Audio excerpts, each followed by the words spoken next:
Tôt ou tard, la fronde qui couvre au PPACI contre le président fondateur du parti, Laurent Gbagbo, finira par éclater au grand jour.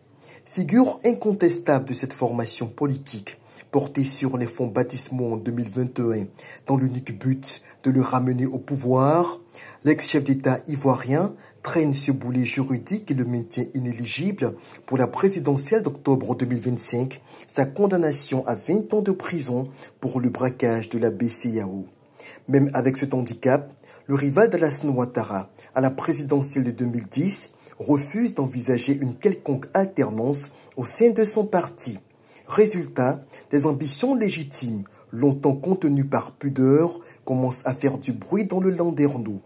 Dans cette mouvance, Awa Domelo, cadre de ce parti voué au culte de Laurent Gbagbo et représentant des BRICS pour l'Afrique centrale et occidentale, est de loin la personnalité la plus sérieuse.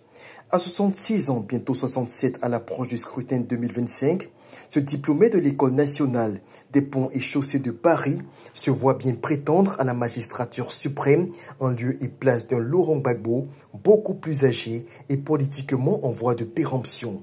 Plus jeune, il peut également se targuer de jouir de la confiance du dirigeant russe Vladimir Poutine, qu'il a d'ailleurs personnellement nommé au poste stratégique qu'il occupe actuellement dans l'optique d'étendre l'influence de Moscou dans l'espace géostratégique africain. Idéalement, ce rêve de présidentiable que partagent avec lui ses partisans de plus en plus impatients ne peut qu'être soutenu par le Kremlin. Domelo est un ami de la Russie. Mieux que cela, il en est un pion clé dans sa stratégie d'expansion régionale. Assurément, le temps joue contre Laurent Gbagbo qui, en cas de persistance de son inéligibilité, pourrait déchanter avec une, sinon plusieurs adversités internes.